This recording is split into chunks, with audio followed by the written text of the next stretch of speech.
예수님을 따라 생명의 길을 가려고 했던 제자들은 그들의 발목이 잡히고 말았습니다. 예수님을 따라서 우리가 예수님을 따라 걸어가는 예수의 제자의 길을 가려고 할 때도 우리 앞에 가로막고 있고 우리의 발목을 붙잡고 다시 옛사람으로 돌아가려고 하는 그 어쩔 수 없는 상황 속에서 다시 발목이 잡혀 거기에 머물러 있거나 때로는 옛사람으로 돌아가 있는 경우를 볼 수가 있습니다.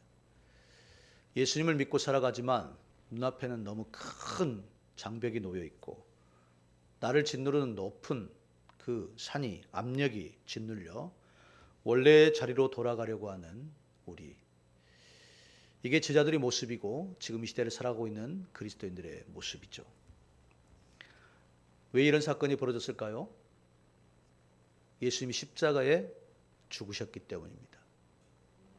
예수님이 죽으셨어요. 이게 무슨 말이냐? 우리가 삶에 짓눌리고 그리고 삶의 장애물 앞에서 우리가 다 더 이상 불가능하다고 생각할 수밖에 없는 것은 예수님이 죽으셨기 때문입니다. 내가 따라갈 예수님이 죽으신 거예요. 내가 믿고 의지할 예수님이 죽으신 거예요. 예수를 믿지 않은 것이 아닙니다. 예수님이 죽으셔서 이제는 가야 할 방향을 잃고 그리고 앞에 있는 엄청난 그 권세나 권력 앞에 더 이상 갈 힘을 얻지 못했습니다. 예수님을 잡아가려고 했때 여러분 베드로는 칼을 빼어들고 그 부하들에게 칼을 휘둘렀습니다. 그게 요한복음 18장 10절의 말씀이죠.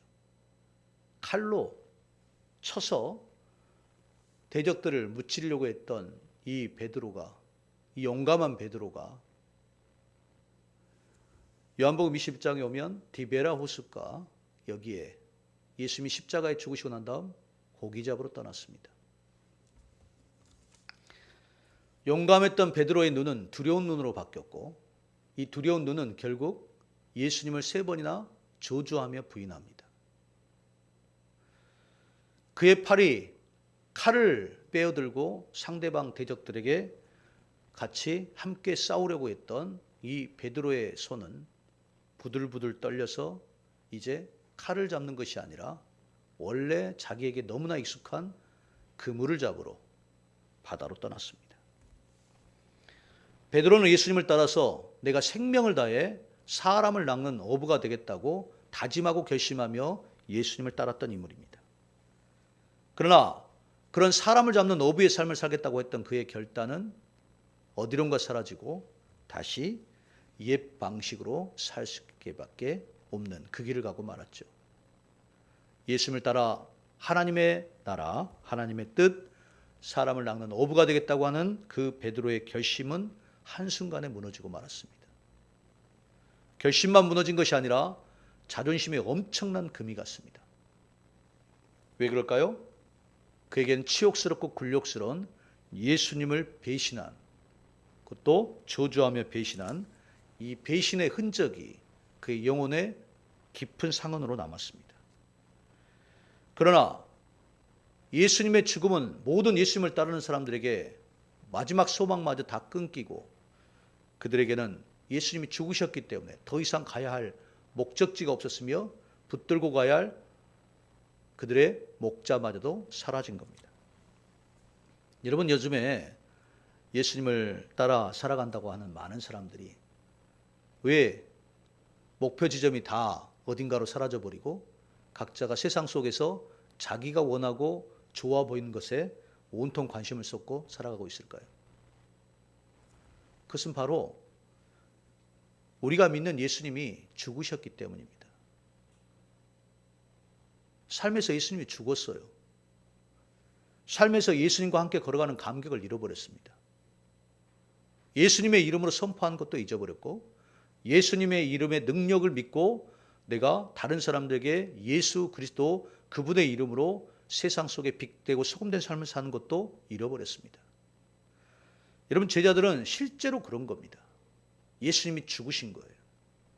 충격적이고 놀랍고 더 이상 그들에게는 그 무엇도 희망이 되지 못했습니다. 그래서 그들에게 아주 익숙한 방식으로 떠난 겁니다. 우리가 예수님을 믿기 전과 예수님을 믿고 난 다음의 삶은 다르다고 합니다. 그러나 요즘 시대는 어떻습니까? 코로나 전과 코로나 이후의 삶이 다르다고 그러죠. 우리가 현실적으로 겪은 겁니다. 겪고 났더니 어떻습니까? 우리가 복음의 능력으로, 예수님의 능력으로, 예수님의 이름으로 예수 그리스도를 따라 살아가는 삶의 그 자랑스러움은 어딘가로 사라지고, 우리는 어느 순간 우리의 결단과 의지와 결심과 그리고 우리가 주님 따라 살아가던 그 삶을 포기하고 어디론가 옛 삶의 방식으로 떠나고 말았습니다. 그러나 그런 우리들을, 그런 제자들을 예수님이 찾아오시죠. 예수님은 우리가 제자의 삶을 사는 것은 우리가 포기했지만 예수님은 포기하지 않으시고 찾아오신다는 겁니다. 그게 바로 부활하신 예수님입니다. 여러분, 성탄절은요, 많은 사람들이 성탄을 향해서 얼마나 많은 그 성탄 축하 선물들이 있습니까? 밖에서는 캐롤송이 울리고, 그리고 성탄에는 각종 상품들이 팔려나갑니다. 하물며 놀이공원에서도 성탄 추리를 만들고 사람들을 유혹하고 초대합니다. 이게 예수님의 탄생을 기념하는 성탄이죠. 그런데 예수님의 십자가를 죽으시고, 그리고 그 모든 사람의 소망이 끊겼던, 하물며 제자들마저도 소망이 끊겼던 그런 상황에 예수님이 부활하신 부활을 축하하고 세상에서 부활의 무슨 상품을 파는 걸 보셨습니까?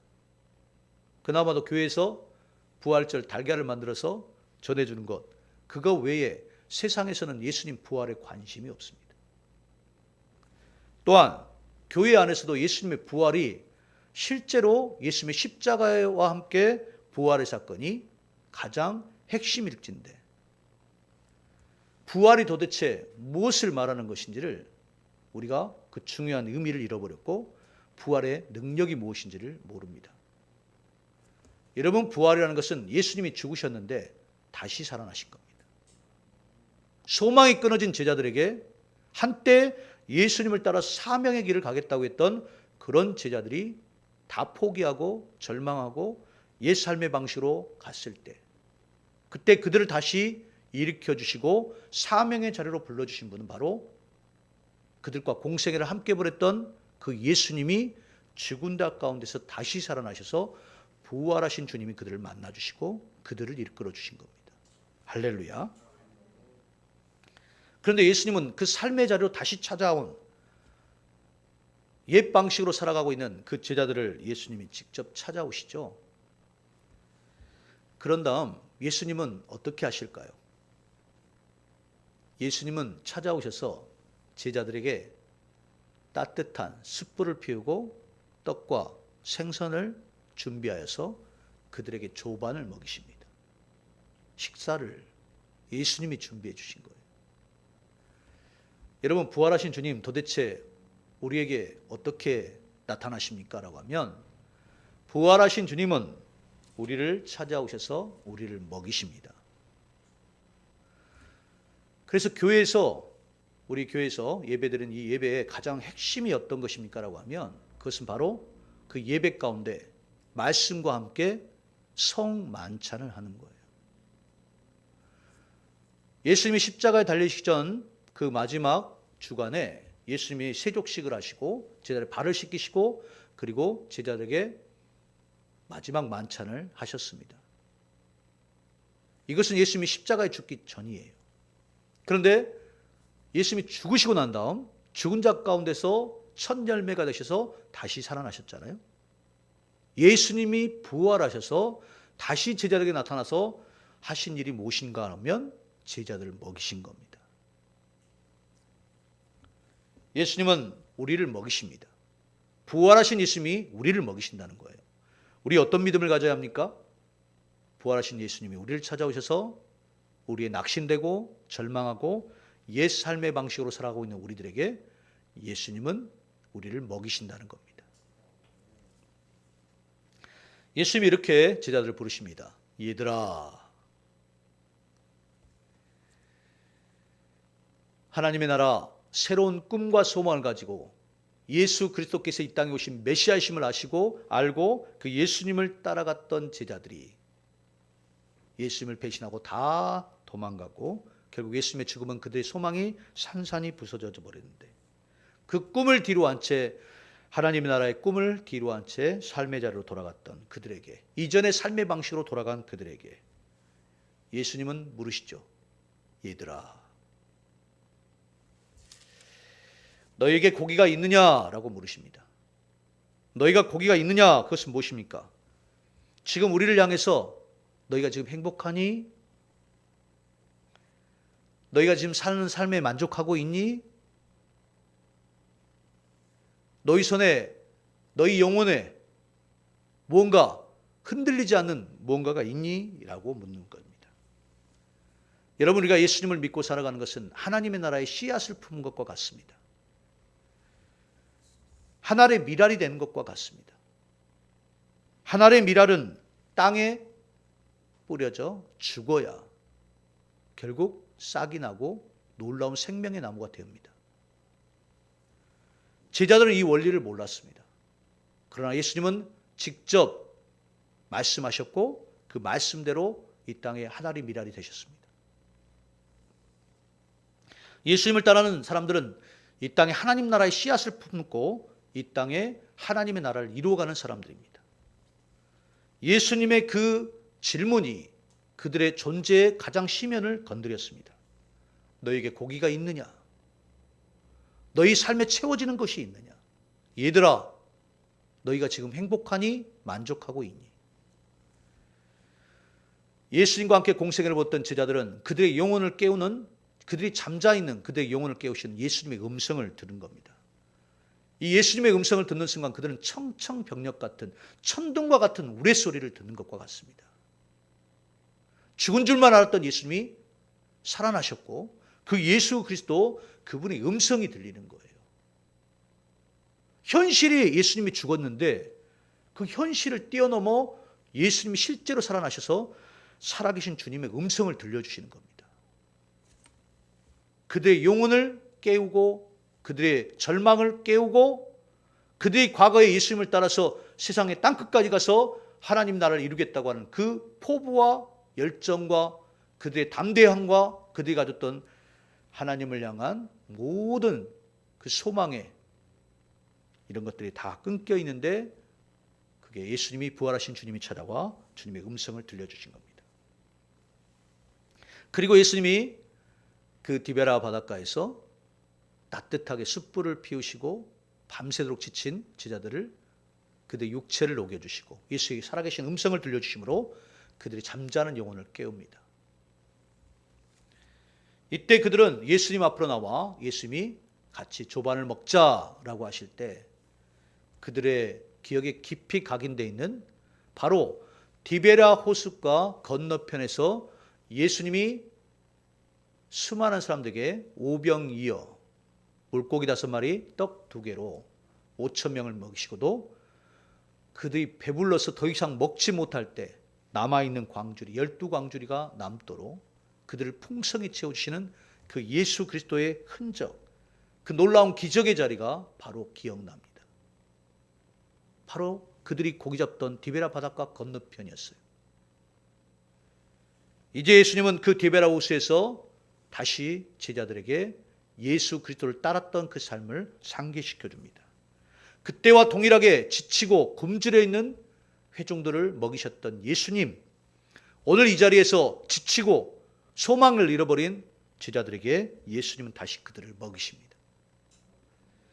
이게 바로 하나님이시며 하나님의 아들 예수님이십니다. 우리 앞에 하늘의 만나 예수께서 직접 그들에게 식사를 대접하시는 이 천국의 식사, 부활하신 예수님은 이게 매번 우리에게 주시는 겁니다. 그렇게 해서 우리가 다시 하나님의 사람으로 회복시켜 주시는 것이죠. 할렐루야. 여러분, 그래서 우리가 교회에서 식사를 하잖아요. 예배 가운데는 우리가 성만찬을 합니다. 예수님의 살과 피를 나눠서 우리에게 직접 주님을 떼어주시고 우리의 모든 죄를 용서하시는 그 피의 언약의 보증으로서 예수님이 직접 그분의 피를 위해서 우리를 용서하시고 하나님 나라 위로부터 내는 생명을 부여받게 하시는 예수 그리스도의 성만찬이 우리 예배 가운데 이루어지고 있는 것입니다. 또한 우리는 일상에서 가장 하지 않고는 견딜 수 없는 매일 일상에서 하고 있는 게 뭐죠? 네, 밥을 먹고 사는 겁니다. 일상에서 우리는 늘 밥을 먹습니다. 예수님은 무슨 무당처럼 와서 그들에게 얘들아 여기 앉아가라, 내가 너에게 안수하마, 이러지 않으셨습니다. 얘들아 너희들은 여기 와서 왜 너희는 나를 배신하고 다 떠나가니, 이러지 않으셨습니다. 예수님은 다시 찾아오셔서 그들에게 조반을 먹이시고 그들의 육체를 회복시켜주고 그들이 예수님을 따르면서 결심했던 그들의 결심과 의지를 다시 회복시켜 주십니다. 어떻게 하셨습니까? 예수님은 그들에게 다시 사명을 주십니다. 이 시대도 마찬가지죠. 우리는 예수님을 따른 자들에게 예수님은 다시 사명을 주십니다. 한번 따라해 볼까요? 예수님은 사명을 주십니다. 15절의 말씀 보십시오. 15절의 말씀입니다. 우리 함께 읽어보겠습니다. 시작. 그들이 조반을 먹은 후에 예수께서 시몬 베드로에게 이르시되 요한의 아들 시몬아 내가 이 사람들보다 나를 더 사랑하느냐 하시니 이르되 주님 그러하나이다. 내가 주님을 사랑하는 줄 주님께서 아시나이다. 이르시되 내 어린 양을 먹이라 하시고. 아멘. 여러분, 주님은 조반을 먹은 베드로에게 이제 새롭게, 원래 처음 베드로가 예수님의 부르심을 받았던 갈릴리 호숫가에서 예수님이 베드로를 부르시잖아요. 나를 따르라. 내가 사람을 낚는 어부가 되게 하리라. 이 주님의 사명을 따라서 베드로가 예수님의 공생애 동안 함께 있었습니다. 그러나 예수님이 십자가에서 죽으신 그 다음 베드로는 그런 모든 것들이 다 꺾여버리고 그의 삶에 직면한 가장 높은 장벽 앞에 그는 무너지고 다시 옛 삶의 방식을 택했을 때 부활하신 주님은 베드로를 찾아오셔서 이미 주어졌던 사명에 다시 붙들게 하시는 겁니다. 예수께서는 제자 베드로 안에 있는 베드로의 마음을 다시 일으키십니다. 여러분 잘 보십시오. 여기에 예수님이 뭐라고 부르시냐면 요한의 아들 시몬아 내가 이 사람들보다 나를 더 사랑하느냐. 원어적 의미로는 이 사람들보다라는 것보다는 또는 어떤 것들보다 나를 더 사랑하느냐 하는 거예요. 너의 사랑의 순위가 뭐에 있느냐 하는 거죠. 여러분, 그래서 사랑은요 배타적인 겁니다. 어떤 사람이 사랑하게 되면 여러분 그 사람을 사랑한다라는 표현은 뭘까요? 다른 어떤 것보다 그 사람을 사랑한다는 겁니다. 다른 어떤 것과는 대체할 수 없는 게 사랑입니다. 이 사람도 사랑하고 저 사람도 사랑하고 이런 게 없습니다. 예수님이 지금 베드로에게 말씀하신 그것은 원래 베드로가 가지고 있었던 겁니다. 베드로는 예수님을 사랑했어요. 하물며 예수님이 사랑하는 제자 요한보다 베드로는 예수님을 더 사랑하기를 원했습니다. 실제로 사랑했고 자기의 생명까지도 다 걸고 예수님을 따라가려고 했던 그런 베드로입니다. 그런 베드로의 마음을 예수님은 아시죠. 다른 어떤 것보다 내가 너를 사랑하느냐. 베드로는 이것을 너무 예수님이 그의 잠자는 영혼 안에 있는 예수님을 향한 사랑을 깨워주신 겁니다. 그 사랑을 북돋아 주십니다. 그걸 격려해 주십니다. 그걸 묻고 다시 그의 마음 안에 있는 예수님의 사랑을 확인시켜 줍니다. 이게 바로 예수님이 하신 일입니다. 여러분, 부활하신 예수님은 우리에게 무엇을 깨우고 무엇을 확신시켜주고 그리고 무엇을 붙들게 하십니까? 라고 하면 예수님을 사랑하는 우리의 마음을 붙들고 북돋아 주시고 그것을 붙들고 살아갈 수 있는 우리의 원래의 자리로 돌아가게 하십니다. 사명의 자리죠. 사랑을 확인한 다음 예수님이 이렇게 말씀하세요. 내 양을 먹이라. 내 어린 양을 먹이라. 할렐루야. 여러분, 오늘 어린이 주일인데요. 어린이 주일이라고 우리가 5월 5일 어린이날도 있고 5월 첫 번째 주간을 어린이 주일로 보냅니다. 뭐 어린이만 어린이입니까? 라는 게 아니죠. 오늘 예수님이 이렇게 말씀하세요. 내 어린 양을 먹이라. 베드로의 양이 아닙니다. 제자들의 양이 아닙니다. 양들은 다 누굽니까? 예수님의 양입니다. 예수님의 양. 베드로는 지금 분명하게 알게 합니다. 그전에는 예수님을 따르면서 베드로가 생명을 다해서 예수님을 따라가겠다고 했지만 거기에는 그가 사람을 낚는 어부가 되게 하시겠다는 예수님이 제자를 양육하신 그 목적 자체가 무엇인지를 제자는 잘 알지 못했습니다. 그렇기 때문에 제자들 안에서 늘 관심거리가 어디에 있었습니까? 어떻게 하면 내가 예루살렘에서 예수님이 다윗 왕조를 다시 일으키실 때 내가 그 예수님 옆에서 누가 우편에 앉고 누가 좌편에 앉느냐, 권력에 관심이 있었던 거예요. 여러분, 사명의 자리로 이끄신 예수님은 우리에게 모든 짐을 주지 않으십니다. 책임져라는 게 아니에요. 모든 것을 책임져라고 하지 않으십니다. 우리에게 뭘 맡기시는 거예요? 여러분, 사명이란 것은 예수 그리스도께서 주신 양들을 돌보고 먹이는 겁니다. 내 양이 아닙니다. 예수님의 양입니다. 내가 주인이 아닙니다. 나는 청지기입니다. 내가 그 양들의 주인이 아닙니다. 오직 그 양들의 주인은 예수님이며 나는 그 예수님으로부터 직분을 받고 직임을 받아서 그것을 맡아서 하고 있는 청지기입니다. 주의 종이라고 하는 거죠. 이게 바로 사명입니다. 어린 양의 주인이 누구인지 확실히 베드로에게 알려주십니다.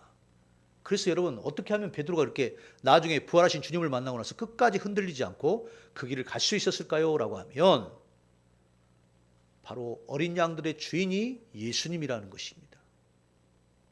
그는 다만 주님께서 역할을 주셔서 그 역할을 맡아 충실하게 일하는 종이었을 뿐입니다. 여러분, 사명을 받은 사람들이 흔히들 왜 내 뜻대로 되지 않을까요? 라고 합니다. 왜 이루어지지 않을 거냐고 합니다.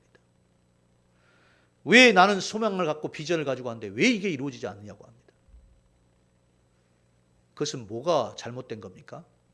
사명의 첫 번째 단추부터 우리가 잘못된 겁니다. 양들이 나의 양이 아닙니다. 예수님의 양입니다. 예수님이 베드로를, 제자들을 먹이셨던 그 사랑, 늘 예수님이 그들과 함께 머물고 함께 주무셨던 그 사랑, 예수님이 함께 공생애를 보내며 제자들과 함께 지냈던 그 사랑, 그 똑같은 사랑을 가지고 이제 예수의 양을, 예수님의 소유인 양을 치도록 하셨습니다.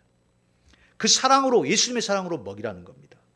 그리스도인은 사랑함으로, 예수님이 제자들에게 보여주셨던 그 사랑함으로 우리는 우리에게 주어진, 우리에게 맡기신 양들을 돌보는 겁니다. 예수님 우리 앞에 차려줬던 사랑의 밥상을 다시 기억하게 하십니다. 예수님이 십자가에 달려 죽으시기 전 마지막 제자들에게도 똑같이 다른 일을 하실 수 있었을 텐데 마지막 사랑의 만찬을 베푸셨고, 부활하신 주님이 다시 제자들 찾아가셔서 사랑의 밥상을 차려주십니다. 할렐루야. 그게 바로 예수님의 사랑입니다. 여러분, 밥상은요, 그 중요합니다. 여러분이 하나님의 사랑 안에서 살아간다는 건 무엇입니까? 라고 하면 사랑의 만찬을 하는 겁니다. 교회 안에서 우리가 믿음의 형제자매들과 함께 해야 하는 게 무엇입니까? 라면 예수님의 사랑으로 함께 밥을 먹는 겁니다. 이게 바로 사명 안에서 그 사명이 무엇인지 예수님의 사랑으로 그들을 사랑으로 먹이는 겁니다. 이게 제자들에게 하신 겁니다. 교회가 이것을 잃어버리면 교회의 본질에서 떠난 겁니다. 요즘에 목사님들끼리 모여서 같이 이렇게 담화를 나누다 보니 가장 이슈가 되는 게 이런 이야기입니다. 교회에서 점심을 언제부터 먹어야 될까요? 우리 점심을 함께 먹자고 하니 갑자기 여성교회에서 굉장히 불편해합니다. 교회에서 예찬을 하는 예배가 끝나고, 예배가 끝난 게 아니죠. 우리가 함께 코이노니아를 이루는 것은, 우리가 함께 하나님 앞에서 섬기고 봉사하는 것은, 우리가 하나님 앞에서 예수님의 사랑을 함께 나누는 것은 사랑의 식탁입니다. 우리에겐 가족과 함께 사랑의 식탁을 나눠야 합니다. 또 교회 안에서도 함께 예수님이 제자를 찾아오셔서 식탁을 나눴던 것처럼 또한 우리도 이 주님의 몸된 교회 안에서 사랑의 식탁을 나눠야 합니다. 할렐루야. 우리에게 차려주신 예수님의 그 사랑의 밥상, 제자들이 차려주셨던 예수님의 그 사랑의 밥상은 우리가 교회가 영원히 이 땅에서 함께 해야 할 진정한 식탁 공동체입니다. 여러분, 식탁이란 건 무엇입니까? 식탁에 올라오는 모든 음식을 보십시오. 그 식탁에 나오는 재료들은 살아있는 식물이며 살아있는 생선이었으며 살아있는 동물이었습니다. 그 생명이 있던 것들이 다 생명이 죽어서 우리의 식탁에 올라옵니다. 한마디로 하나님이 지으신 세계, 이 자연세계, 하나님이 지으신 모든 피조세계의 식물과 동물들이 죽음으로써 우리의 식탁에 올라와 우리에게 육체적 생명을 유지할 수 있도록 해줍니다. 식탁은 하나님이 우리에게 차려준 일상의 모든 밥상이 실제로 하나님이 주신 은혜의 자리입니다. 여러분, 하나님은 우리에게 신비로운 것만 주신 게 아닙니다. 일상의 가장 평범하고 일상성을 가지고 있는 이 식사를 하는 것에서 부활하신 주님이 제자들과 함께 하셨다는 겁니다. 하나님이 처음 인간을 지으셨을 때 창조의 역사로 하나님이 숨결을 불어넣으셔서 살아있는 생명이 되게 하셨습니다. 그런데 부활하신 주님도 다시 우리에게 하나님 나라의 생명으로 우리에게 다시 놀라운 생명을 불어넣으십니다. 그게 부활하신 주님과 처음 인간을 창조하시고 세상을 창조하신 하나님이 하신 창조의 능력이 함께 있는 겁니다. 하나님은 동일하시다는 거예요. 부활하신 주님, 우리에게 생명으로 살아갈 수 있도록 다시 식사를 하고, 그리고 하나님이 우리에게 주신 그 예수 그리스도를 통해 주신 사명의 길을 갈 수 있도록 인도하십니다. 여러분, 사명의 길을 가는 사람들은 어떤 삶을 사는 사람들일까요? 우리가 적극적으로 주를 따라 걸어간 능동적 삶을 사는 것 같지만, 이제 사명의 길을 간다는 것은 철저하게 하나님의 뜻으로 살아가는 수동적인 삶의 태도를 갖는 겁니다. 여러분의 애티튜드가 어디에 있냐는 거죠. 내가 제자의 삶을 사는 사람들이 그 삶의 자세가 어디 있느냐, 태도가 어디 있느냐. 사명은 내 뜻이 아닌 하나님의 뜻을 받드는 겁니다. 예수님의 십자가의 죽음을 본 베드로는 이제 하나님의 뜻이 아니 자기의 뜻을 향해서 이 디베라 호숫가에 고기 잡으러 간다고 갔습니다. 그래서 함께 있던 제자들에게 이렇게 말했어요. 베드로가, 나는 고기나 잡으러 가련다.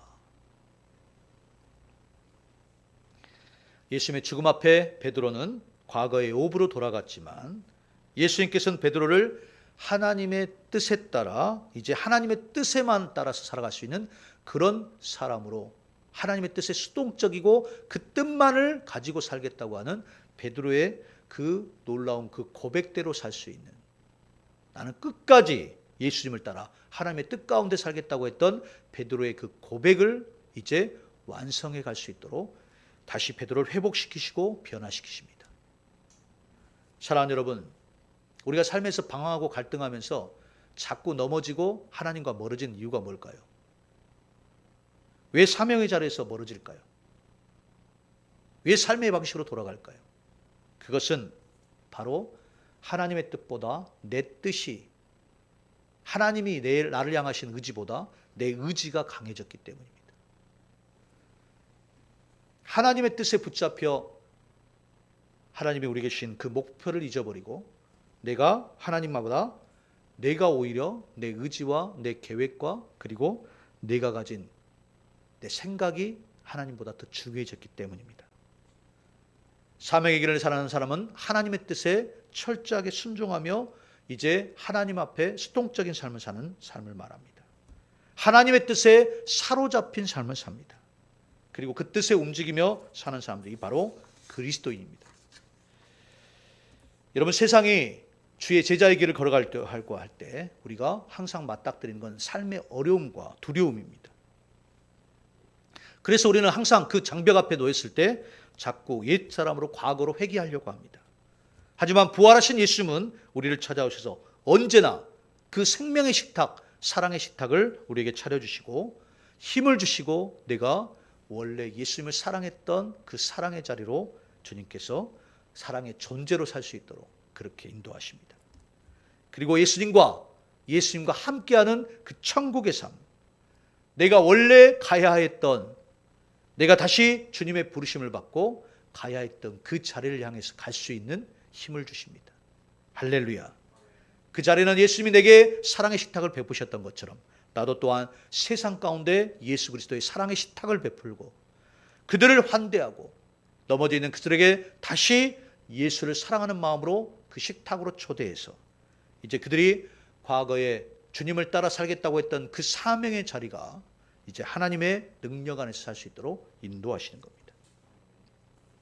여러분, 마귀가 제일 좋아하는 게 가장 최고의 성과를 내리고 가장 가성비를 많이 내는 것이 뭔지 아십니까? 그래서 늘 내가 평범하다라는 거예요. 평범하다. 교회에서는 그 평범하다는 걸 뭐라고 말할까요?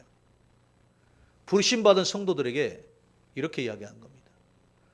너는 평신도잖아. 레이 퍼슨이라고 하죠. 평신도. 여러분, 레이 퍼슨이란 말은 뭐라고 이야기할 수 있을까요? 평신도는요, 평범하다는 뜻입니다. 지금 현대적으로 이야기하면 이런 거죠. 비전문가. 사람들은 중요한 일을 맞닥뜨릴수록 전문가를 찾으려고 합니다. 여러분, 법률적으로 우리가 어려운 상황을 맞닥뜨리면 어떻게 할까요? 법률 전문가를 찾아요. 그것도 유능한 법률 전문가를 찾아가려고 합니다. 우리가 병에 걸리면 어떻게 할까요? 그 방면에 가장 최고의 전문가를 찾아서 내 병을 고쳐달라고 합니다. 그래서 우리는 법률 전문가, 의료 전문가, 경영 전문가, 재정 전문가, 각종 전문가들을 찾아서 건축 전문가, 그 분야들의 전문가를 찾아가서 뭔가를 해결하려고 합니다. 가장 중대한 일일수록 우리가 그 빈 전문가를 원하지 않습니다. 전문가를 원하는 거죠.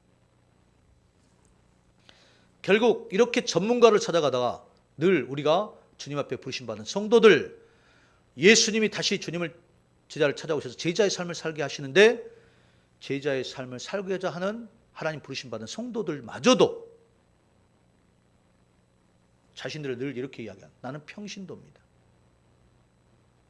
평신도라는 말은 비전문가와 같은 겁니다. 결국 나중에 내 영혼에 관한 문제에도 나는 비전문가이기 때문에 전문가에게 의존한다고. 예수를 믿고 사는 사람들이 주님을 따라서 성령을 쫓지 않고 오히려 나는 비전문가니까 신유의 은사를 가진 전문가, 예언의 은사를 가진 전문가, 안수를 잘하는 전문가. 여러분, 예수님이 제자들에게 어떤 그런 것을 준 적은 없습니다. 똑같은 제자로 부르셨고 마가의 방에는 예수님 120명의 성도들에게 성령을 부어주셨습니다. 12제자에게만 전문가로 주신 게 아닙니다. 여러분, 지금 이 현대의 그리스도인들이 그 영혼의 문제마저도 이제는 어떤 사람에게 맡기려고 합니다. 내가 직접 하나님과 함께 성도의 길을 가고 제자의 길을 가려고 하지 않습니다. 그래서 어떻게 됩니까? 결국 비전문가인 레이 피플, 레이 퍼슨, 평신도. 여러분, 예수님은 평신도란 말을 쓴 적이 없습니다. 예수님을 따라가는 것은 예수 그리스도를 따라가는 제자의 삶. 결국 우리가 예수님을 따라서 성령을 통해 살아가는 진정한 예수 그리스도의 영을 가진 전문가입니다. 여러분, 만약 우리가 평신도로만 먹고 우리는 늘 전문가가 아닌 비전문가로 산다면 우리가 예수님을 따라 살아가지만 하나님과의 관계에서 늘 나는 비전문가며 예수님과의 관계에서 늘 우리는 소비하는 사람만 되고 맙니다. 우리가 주님을 믿고 살아가는 것도 소비 성향으로 따라가는 거죠. 그래서 현대교회가 어떻게 돼요? 소비 성향으로 물들어가고 있는 현대 그리스도인들이 교회를 쇼핑하듯 다닙니다. 이 교회는 뭐 이런 게 장점이야. 저 교회는 저게 장점이네. 상품을 비교하고 상품을 평가합니다. 이 교회는 이런 서비스가 있어. 목사님은 영어에서 예배를 워십 서비스라고 하는데 굉장히 마음에 안 듭니다. 예배는 하나님께 영광을 돌려야 되는데 우리가 왜 서비스라고 해야 합니까? 물론 섬김에서 나온 말입니다. 그러나 소비적 서비스라고 한다면 그것은 우리가 교회에서 반드시 물리쳐야만 하는 나쁜 습성입니다. 소비자의 습성을 가진 그리스도인, 여러분 생각해 보시기 바랍니다. 우리가 만약 다른 타종교에서처럼 종기적 소비자가 된다면, 소비자라는 사실이 우리가 늘 비전문가이며 그리고 전문가들이 만들어 놓은 것을 우리가 갖겠다는 겁니다. 마비된 영혼이 되고 맙니다. 결국 살아있는 주님 앞에 부활하신 주님과 함께 살지 못합니다. 내가 예수님을 따라서 전문적인 제자의 삶을 살지 않는 것입니다. 그리스도의 생각에서 끊임없이 현대가 가지고 있는 이 소비성 성향, 평가하고 그리고 자기들이 상품의 질을 다루는 겁니다. 여러분, 예수님은 이렇게 제자를 양육하지 않으셨습니다. 그 어떤 제자를 또 예수님의 이름을 힘입어 악한 영을 물리치고 병자들을 낫고 예수님의 제자의 길을 걸 때 이 땅에 예수의 제자의 삶에서 많은 영혼들을 함께 주님 앞에 그렇게 인도하고 그리고 이 땅에 하나님의 나라와 하나님의 뜻을 이루어가는 진정한 예수 그리스도의 제자들은 이 땅에 그리스도의 영이 함께하는 전문가들입니다. 그래서 예수님이 제자를 볼 때 사람을 낚는 어부가 되게 하리라. 할렐루야. 영혼의 어부가 전문가죠. 왜 성도들이 예수 그리스도 안에서 영혼의 전문가들이 되지 않고 다 늘 교회에서 평신도입니다. 사역자가 해야 합니다. 저는 그런 면에서 우리 대학동교회가 건강한 교회라고 생각합니다. 한 사람 한 사람이 주님 앞에 제자의 삶을 살려고 하는 그 본질에서 벗어나면 우리는 교회가 결국에는 사역자들에게 맡기는 소비성 성향의 성도들이 되고 만다는 거예요. 여러분, 20살이 넘으면 이 땅의 청년이라고 합니다. 예수님의 제자들이 청년들이었습니다. 20살이 넘었다면 이제 예수 그리스도를 따라서 사는 그리스도의 제자의 삶에 소비적 성향을 배척해야 합니다. 물리쳐야 된다는 거예요. 목사님이 해주니까 따라가자. 전도사님이 해주니까 따라가자. 부장선생님이 하니까 따라가자. 여러분, 한국교회가 다 그거 하고 있는 겁니다. 여러분, 이것은 전문가에게 의존하는 습성이 교회 안에서 성도들에게도 퍼져 있는 겁니다. 영성을 상품화하고 교회를 프로그램 판촉하는 정도로 생각합니다. 소비자의 심령으로 뭐라고 보는 거예요? 비교하고 평가합니다. 우리가 이런 의식 자체가 교회에서 철저하게 배척하고 거침없이 이런 것들을 물리쳐야 합니다. 우리를 오염된 신앙으로 살게 하는 이런 모든 악한 것들로부터 마귀가 가장 좋아하는, 너는 평범해, 보통이야, 비전문가야, 이런 것에서 이 오염된 것으로부터 우리가 벗어나 실제로 예수님이 식탁을 차려주시고 그 사랑의 식탁 안에서 가장 평범한 갈릴리의 지중해에서 어부들도 아니죠. 큰 바다가 있는 지중해도 아니고 갈릴리의 작은 어부들을 예수님이 이 땅의 성도와 제자의 가장 전문가로 만드셨다는 것을 여러분 기억하십시오. 여러분, 이것은 오늘 반드시 이 시대에 우리가 깨어야만 하는 것입니다. 다시 사명의 자리라는 것은 이런 것이며, 우리 대학동교회가 여러분이 사역자를 의지하게 하는 순간 여러분도 지금 세상의 교회에서 하고 있는 소비적 심리의 성태를 갖고 있는 그런 사람으로 전락하고 만다는 것입니다. 여러분, 예수를 믿는 사람들이 영혼의 샘물이 되신 주님을 따라, 내가 그 영혼의 샘물이 되신 주님을 따라 내가 예수 그리스도의 부활의 생명을 부여받고 그 부활의 생명으로 세상 속에서 진정한 영적 강자로 삶 속에서 제자의 삶을 산다는 것은 그 사명이 진정한 우리의 삶의 진정한 능력으로 나타나는 것입니다. 그것을 따라 제자의 전문가의 삶을 사시는 저와 여러분 되시기를 주 이름으로 축복합니다. 기도하겠습니다.